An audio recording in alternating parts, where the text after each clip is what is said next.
Gimana? Keren kan? Beban 3 kilo nih, satu tangan lagi. Biasa aja ah, uterus juga bisa, bahkan sampai 4 kilo loh. Hah? Uterus? Siapa tuh? Anak mana? Ya, ternyata si Mas itu belum tahu ya, kalau uterus itu kan bukan nama orang, tapi melainkan nama bagian dari penyusun sistem reproduksi wanita. Nah, pada sistem reproduksi wanita dihasilkan sel telur yang ukurannya itu paling besar di antara sel-sel lainnya. Nah, dalam memproduksi sel telur, tentu dong melibatkan organ reproduksi, kemudian proses, serta hormon pada reproduksi. Nah, kalau berbicara organ reproduksi nih, ternyata sama seperti pada reproduksi pria, yaitu pada sistem reproduksi wanita juga terbagi menjadi dua bagian, yaitu bagian dalam dan juga bagian luar. Wah, kita kenali yuk. Oke, jadi sama yang saya tadi katakan ya, kalau organ reproduksi pria itu sama halnya dengan organ reproduksi wanita, yaitu sama-sama terbagi menjadi dua bagian, yaitu organ bagian eksternal atau bagian luar dan juga organ bagian internal atau bagian dalam. Nah, organ bagian eksternal atau bagian luar pada reproduksi pria yaitu terdiri atas bagian vulva. Pulpa ini tersusun atas mons pubis, sepasang labia yaitu labia mayor dan labia minor, klitoris, vestibula, lubang vagina, serta lubang uretra. Selanjutnya, organ reproduksi internal terdiri atas gonad berupa ovarium, lalu ada opiduk, uterus, dan vagina. Nah, coba kita kenali fungsinya nih dari pulpa terlebih dahulu ya.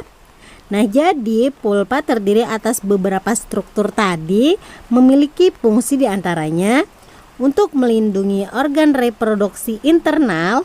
Selain itu, pulpa juga mengandung struktur yang mudah dirangsang atau diberi stimulus. Berikutnya, yang internal ya. Nah, yang pertama ada gonad, yaitu berupa ovarium untuk menghasilkan sel kelamin, yaitu berupa sel telur serta hormon reproduksi seperti estrogen.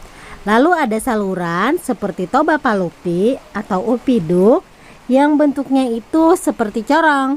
Jadi ada bagian yang lebih luas bernama infundibulum yang punya struktur seperti jari bernama fimbriae. Nah, struktur dari opiduk itu sebagai tempat terjadinya fertilisasi. Hah, fertilisasi itu apa?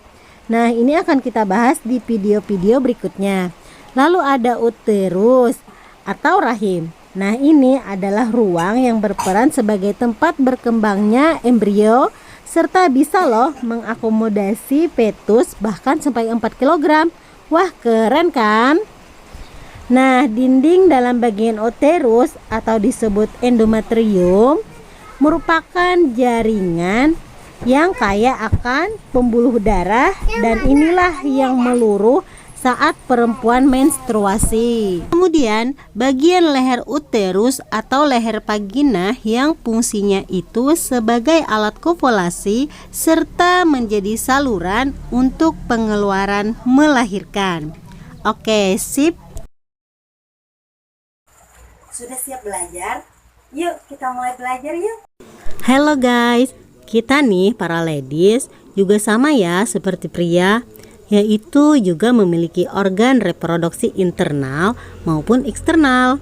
Nah, tapi sering ada miskonsepsi nih guys, yaitu pada organ reproduksi eksternal. Nah, sudah dibahas ya di awal video. Kalau organ reproduksi eksternal pada wanita itu berupa pulpa. Tapi yang jadi sering miskonsepsi di sini atau salah konsep di sini bahwa pulpa itu sama dengan vagina.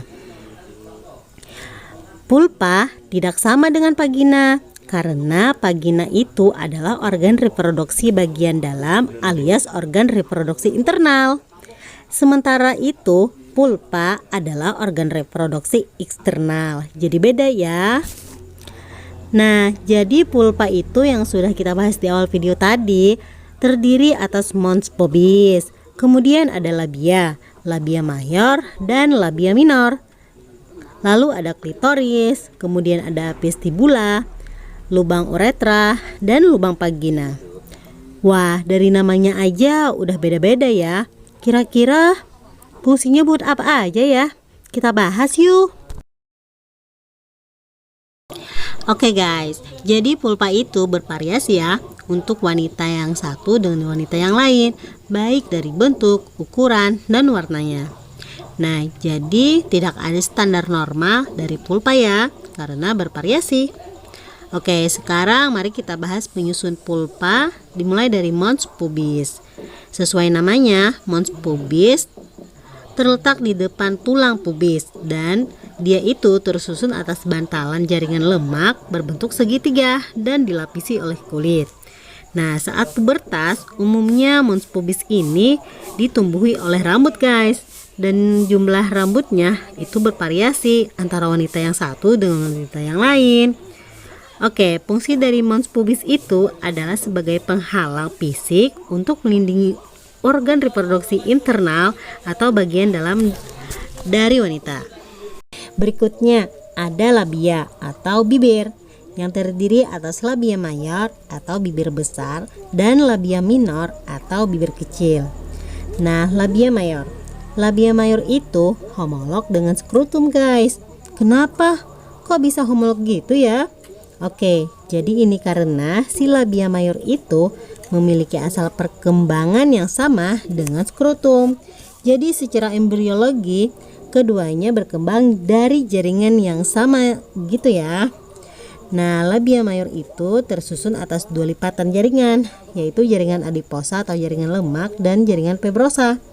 Dengan adanya jaringan adiposa atau jaringan lemak pada labia mayor membuat ukuran labia mayor itu berbeda-beda antara wanita yang satu dengan wanita yang lain. Nah, pada labia mayor juga ditemukan kelenjar keringat dan juga kelenjar minyak. Kelenjar minyak ini disebut juga dengan glandula sebaceous, penghasil pelumas. Fungsi labia mayor adalah membungkus dan melindungi bagian reproduksi eksternal atau bagian reproduksi luar dari wanita. Kemudian ada labia minor atau bibir kecil. Nah, dia itu letaknya di bagian dalam dari labia mayor. Dan labia minor ini mengelilingi lubang vagina dan juga uretra ya. Kemudian tersusun atas lapisan halus, tipis, tanpa lemak. Nah, labia minor itu berwarna merah muda sampai coklat kehitaman.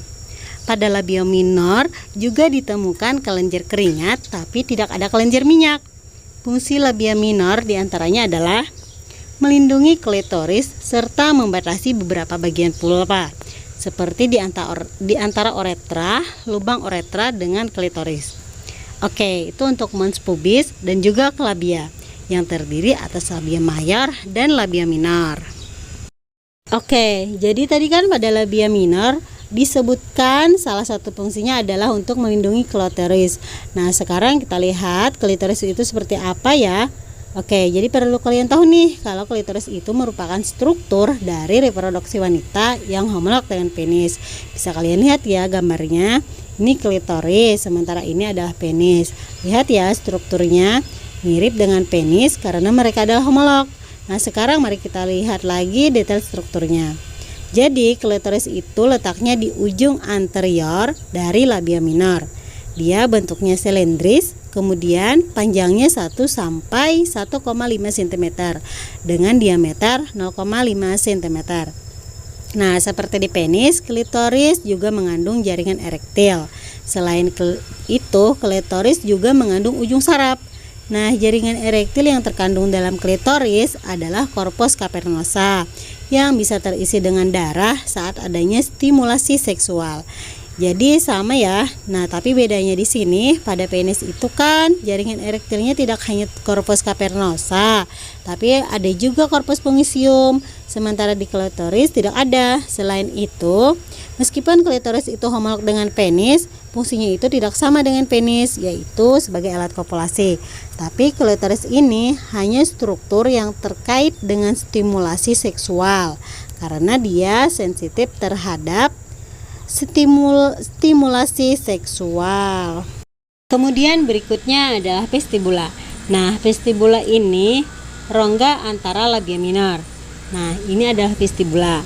Pada vestibula terdapat lubang atau bukaan vagina, kemudian lubang atau bukaan uretra, dan juga kelenjar Bartholin. Namun di sini tidak terlihat ya kelenjar Bartholinnya, tapi nanti diperlihatkan. Oke, untuk bukaan atau lubang vagina itu dilindungi oleh selaput tipis bernama himen, yang disebut juga dengan selaput darah. Tapi perlu kalian tahu juga nih, selaput darah karena tipis sehingga mudah rusak atau robek oleh aktivitas yang berat sehari-hari ataupun oleh aktivitas seksual. Kemudian lagi ada lubang uretra. Nah, lubang uretra ini jaraknya 1 cm di atas lubang vagina. Fungsinya adalah untuk mengeluarkan urin. Nah, ini si lubang uretranya memiliki jarak 1 cm. Kemudian kelenjar Bartholin. Kelenjar ini berfungsi untuk mensekresikan lendir saat ada stimulus seksual. Kita lihat gambarnya ya. Nah, ini dia sepasang kelenjar Bartholin yang bisa menghasilkan lendir saat adanya stimulus seksual. Oke, sekarang sudah makin paham ya. Dan setelah kita pelajari, maka kita bisa simpulkan bahwa pulpa tidak sama dengan vagina, karena pulpa merupakan organ reproduksi eksternal dari wanita. Nah, sekarang ibu mau tanya nih, pada pulpa struktur yang homolog dengan penis adalah apakah A. labia mayor, B. klitoris, atau C. vestibula? Yang mana ya jawabannya? Oke, jadi jawabannya adalah B. klitoris ya. Oke deh, kita simpulkan ya. Jadi pulpa itu tersusun oleh mons pubis, labia mayor, labia minor, kemudian ada klitoris dan juga vestibula yang terdiri atas lubang uretra dan juga lubang vagina, serta ada kelenjar Bartholin. Nah, tadi kan pulpa atau organ reproduksi eksternal ini fungsinya kan untuk melindungi organ reproduksi internal ya, atau bagian dalam. Tapi kalian penasaran gak sih apa aja organ reproduksi wanita bagian dalam? Jawabannya ada loh pada video berikutnya. Yuk pelajari lagi. Sudah siap belajar? Yuk kita mulai belajar yuk. Hai, kita nih para ladies spesial ya, karena setiap bulannya kita mengalami yang namanya menstruasi alias peluruhan pembuluh darah. Tahu kan yang di dinding rahim itu loh? Asal kalian tahu aja ya, dinding rahim itu tersusun atas 3 lapis guys. Kira-kira di lapisan keberapa ya tempat peluruhan saat menstruasi itu? Nah, biar tahu, yuk kita kenalan dengan organ reproduksi wanita. Masih ingat ya, bahwa organ reproduksi pada wanita itu terbagi menjadi 2, yaitu bagian luar atau eksternal. Nah, yang ini ya. Kemudian bagian dalam atau internal. Nah, yang eksternal sudah kita bahas ya. Sekarang kita kenalan dengan bagian yang internal. Oke, jadi bagian reproduksi internal pada wanita itu tersusun atas ovarium. Kemudian ada oviduk atau tobat Fallopi. Nah, ini ya. Lalu ada uterus atau rahim. Kemudian ada juga vagina. Wah, seperti apa ya detail bagian-bagian tersebut? Kita bahas yuk. Oke, jadi kalau di pria itu ada yang namanya testis, yang merupakan pabrik atau gonad penghasil sel sperma. Nah, di wanita juga ada pabrik, yaitu berupa gonad penghasil sel telur bernama ovarium. Nah, ovarium jumlahnya juga 1 pasang atau 2 buah. 1, 2 di kanan dan di kiri. Nah, tapi bedanya dengan testis, pada ovarium itu umumnya secara bergantian ovarium kanan dan kiri itu akan menghasilkan 1 sel telur per bulannya. Jadi bergantian untuk menghasilkan atau memproduksi sel telur per bulannya. Beda kan dengan testis yang setiap harinya memproduksi puluhan juta hingga ratusan juta sel sperma. Nah, untuk strukturnya ovarium itu bentuknya oval. Kemudian dia mengapit uterus atau rahim. Ini uterus diapit oleh kedua rahim. Nah, untuk letaknya di rongga panggul dan didukung oleh mesovarium. Mesovarium di sekitar sini yaitu perpanjangan dari peritoneum atau selaput rongga perut. Nah, mesovarium ini akan menghubungkan ovarium dengan ligamen. Ligamen yang berasal dari mesovarium bernama ligamen suspensori. Nah, ligamen suspensori itu mengandung pembuluh limpa dan juga pembuluh darah dari ovarium. Sementara itu, nah tadi kan ovarium itu mengapit uterus ya. Nah, melalui yang namanya ligamen, ovarium ini dia di ligamen ovarium. Oke, untuk lapisan ovarium dari luar ke dalam itu tersusun oleh beberapa lapis. Lapisan paling luar bernama lapisan pelindung. Kemudian di bawahnya ada jaringan ikat padat, lalu korteks dan ada medula. Lapisan pelindung ini paling luar dan tersusun atas epitel kubus selapis. Kemudian di bawahnya, tapi di sini tidak digambarkan ya, warnanya putih, itu adalah jaringan ikat padat bernama tunika albuginea. Nah, di bawah si lapisan pelindung ya.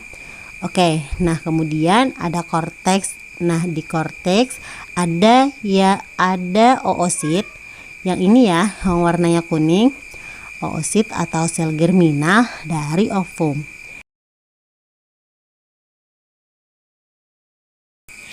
Nah, oosit ini dikelilingi oleh yang namanya folikel. Nah, yang kuning adalah oosit dan yang mengelilinginya adalah folikel. Dan yang kalian lihat ini adalah folikel yang sedang berkembang, yaitu dari mulai awal perkembangan sampai mencapai pematangan. Dan oosit ini dilepas. Ada juga folikel yang sudah ditinggalkan oleh oosit. Nah, untuk perkembangan folikel di dalam ovarium akan kita bahas ya di video-video berikutnya. Selanjutnya ada bagian dalam yaitu medula. Ingat ya, beda dengan korteks. Kalau korteks itu lebih di luar, sementara medula lebih ke dalam dan banyak mengandung pembuluh darah, limpa dan juga saraf. Nah, setelah melihat strukturnya, jelas ya bahwa ovarium itu fungsinya adalah sebagai produksi sel telur dan juga hormon reproduksi seperti estrogen dan juga progesteron. Oke, berikutnya adalah Toba Palupi atau upiduk ya. Nah, Toba Palupi atau upiduk ini merupakan saluran yang menghubungkan ovarium dengan juga uterus. Jadi si Toba Palupi atau upiduk dia menghubungkan ovarium dan juga rahim atau uterus. Nah, jumlah dari upiduk itu satu pasang atau dua buah ya, kanan dan kiri. Kemudian fungsinya adalah membawa sel telur dari ovarium dan juga menyediakan lingkungan yang sesuai untuk fertilisasi. Jadi disinilah terjadi peleburan antara sel sperma dengan sel telur atau disebut dengan fertilisasi. Nah, untuk ukurannya panjangnya itu antara 10 sampai 13 cm dengan diameter 0,5 sampai 1,2 cm. Nah, tersusun atas 4 bagian guys, yaitu ada infundibulum, ampula, isthmus, dan intramural. Kita lihat satu persatu ya. Oke, seperti yang kalian lihat nih. Jadi semakin mendekati uterus semakin kecil diameternya. Nah, yang pertama ada infundibulum. Jika dibandingkan dengan bagian lainnya, saluran ini lebih lebar, lebih lebar di antara bagian lainnya. Kemudian infundibulum juga punya struktur seperti juluran jari. Oke, ini ya seperti jari, bernama fimbriae. Nah, fimbriae ini berfungsi untuk menangkap sel telur yang dilepaskan atau diovulasikan oleh ovarium. Nah, gitu ya. Nah, kemudian untuk bukaan dari infundibulum bernama ostium. Oke, itu untuk infundibulum. Nah, lalu berikutnya ada ampula. Ampula ini merupakan bagian yang terpanjang dari Toba Palupi. Nah, ukurannya sekitar 7 sampai 8 cm. Kemudian umumnya fertilisasi atau konsepsi itu terjadi di bagian ini, yaitu bagian ampula, yang bagian yang terpanjang. Nah, kemudian ada bagian ismus yang merupakan bagian yang salurannya itu lebih sempit di antara bagian sebelumnya. Nah, dia menghubungkan antara ampula dan juga intramural. Oke, ada bagian terakhir, ada bagian intramural dengan lebar paling kecil di antara yang lainnya. Nah, kemudian di bagian ini, di bagian intramural juga melewati dinding rahim, sehingga fungsinya itu adalah untuk menghubungkan toba palupi atau opiduk dengan rahim, dan bahkan di beberapa sumber intramural ini bukan dari bagian opiduk karena sudah melewati dinding rahim. Nah, jadi ada yang menyebutkan ada 3 bagian, yaitu infundibulum, ampula, dan ismus. Tapi ada juga yang menyebutkan 4 bagian, yaitu infundibulum, ampula, ismus, dan intramural. Oke, sementara itu jika dilihat dari penampang melintang seperti ini, terlihat atas 3 lapisan, yaitu ada lapisan serosa atau bagian paling luar yang tersusun atas jaringan ikat. Kemudian ada lapisan muskular atau muskularis yang tersusun atas otot polos, dan letaknya itu di tengah. Kok beda ya letaknya antara ini dengan ini? Nah, jadi ini di bagian infundibulum, sementara ini di ampula, karena makin ke sana makin sempit ukurannya. Oke, kemudian yang terakhir ada bagian mukosa, ada lapisan mukosa, yaitu paling dalam. Nah, lapisan mukosa ini cirinya berlipat-lipat seperti ini dan mengandung sel epitel bersilia. Nah, epitel bersilia ini fungsinya adalah untuk membantu pergerakan sel telur sepanjang opiduk ataupun membantu pergerakan zigot ke uterus atau rahim setelah fertilisasi. Sementara itu, ada sel lainnya bernama sel sekretori. Nah, sel sekretori ini berfungsi untuk mensekresikan zat tertentu yang bisa membantu sel telur serta sel sperma untuk bertahan hidup.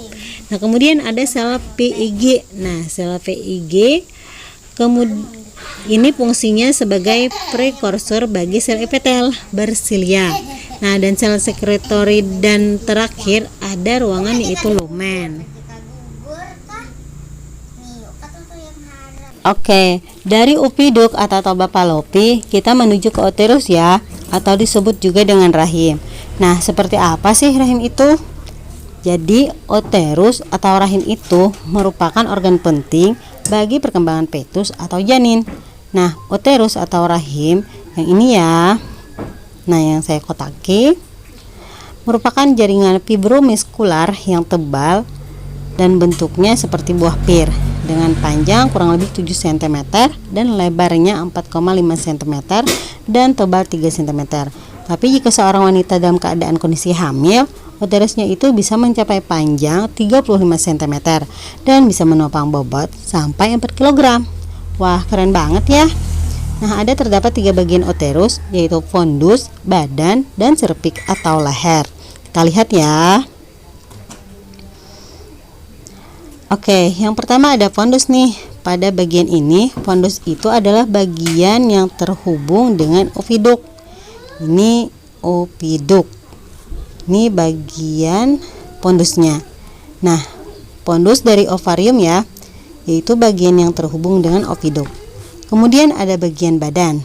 Bagian badan ini merupakan bagian utama dari uterus atau rahim. Kemudian ada leher atau cervix yang membuka ke arah vagina.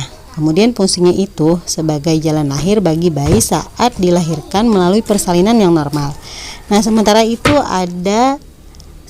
itu jika dilihat dari lapisannya, uterus atau rahim itu tersusun atas 3 lapisan yang bersama-sama membentuk dinding rahim, yaitu ada perimetrium, myometrium, dan endometrium. Perimetrium, myometrium, dan endometrium. Perimetrium paling luar ya. Dia lapisan luar yang tipis dan tersusun atas jaringan epitel. jadi tersusun atas jaringan epitel. Nah, kemudian kalau myometrium, yaitu lapisan tengah, ini yang diarsir ya. Dia itu lapisan tengah paling tebal dan tersusun oleh otot polos. Otot polos. Nah, kemudian ada endometrium. Nah, endometrium ini paling dalam, dia lapisan yang paling dalam dan banyak mengandung pembuluh darah. Serta bagian endometrium ini sangat aktif dalam merespon perubahan hormon. Dan di bagian inilah terjadi peluruhan darah saat kita nih para ladies mengalami menstruasi. Jadi jangan cuma bilang dinding rahim ya tempat terjadinya menstruasi, melainkan dinding rahim bagian dalam. Karena seperti tadi ya yang dijelaskan bahwa dinding rahim itu ada 3 bagian, perimetrium, myometrium, dan endometrium. Sementara itu tempat terjadinya menstruasi atau peluruhan pembuluh darah yaitu terjadi di endometrium. Oke, lanjut ya.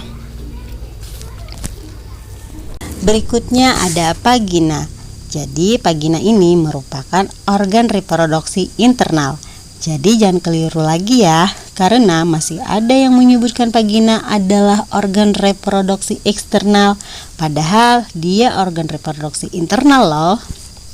Oke, vagina itu merupakan saluran penghubung pulpa atau organ reproduksi eksternal dengan uterus atau rahim. Nah, yang fungsinya adalah sebagai alat kopulasi, lalu sebagai pengeluaran bayi pada persalinan normal, kemudian sebagai pengeluaran darah saat menstruasi, barier atau penghalang patogen agar tidak masuk. Jadi sebagai fungsi pentingnya adalah sebagai barier atau penghalang si patogen agar tidak masuk dan menginfeksi rahim. Ini kenapa sih vagina kok bisa seperti ini? Karena pada vagina itu memiliki mikroba, diantaranya adalah bakteri Lactobacillus acidophilus yang bisa menghasilkan asam laktat agar pH vagina tetap. Jadi si asam laktatnya yang dihasilkan oleh Lactobacillus acidophilus, pH vagina menjadi tetap. Nah, berada pada kisaran antara 4,9 sampai 3,5 asam ya. Nah, dengan adanya asam ini pada vagina tentu menguntungkan, yaitu bisa menghambat pertumbuhan mikroorganisme patogen. Oleh karena itu, membersihkan vagina menggunakan cairan tertentu bisa mengganggu keseimbangan normal dari bakteri-bakteri alami tersebut dan bisa meningkatkan risiko infeksi atau iritasi. Nah, untuk ukurannya atau panjangnya, vagina itu mencapai 10 cm dan bila dilihat dari samping seperti ini, vagina itu memiliki kemiringan hingga 45 derajat. Kenapa? Karena di depan vagina itu terdapat kandung kemih. Ini ya si kandung kemih. Nah, jadi kalau dilihat dari samping, vaginanya memiliki kemiringan 45 derajat karena di depannya terdapat kandung kemih. Nah, kalau dilihat dari penampang melintangnya, dinding vagina itu tersusun atas bagian luar yang lapisannya adalah adventisial. Kemudian lapisan otot di tengah dan bagian dalam berupa membran mukosa dengan lipatan yang melintang. Yang ini ya yang disebut dengan roge gitu. Jadi itu tentang rahim dan juga vagina. Wah, keren banget ya. Ternyata organ reproduksi wanita bagian dalam yang tersusun oleh ovarium, oviduk atau toba fallopi, kemudian ada uterus atau rahim, dan juga vagina. Nah, ternyata mereka semua memiliki fungsi yang luar biasa ya. Oke, sebelum kita review, coba kalian jawab pertanyaan berikut ini. Berdasarkan gambar di samping, bagian yang berfungsi sebagai tempat terjadinya fertilisasi ditunjukkan oleh huruf apakah?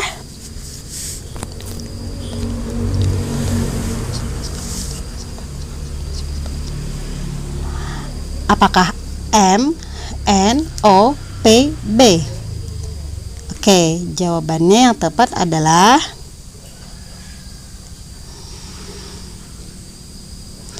yang B ya. Jadi M itu adalah ovarium yang fungsinya adalah sebagai penghasil sel telur dan juga hormon reproduksi. Kemudian ada upiduk atau toba palopi. Tadi di huruf N ya, fungsinya sebagai tempat fertilisasi. Kemudian ada uterus atau rahim sebagai tempat tumbuh kembangnya fetus atau janin.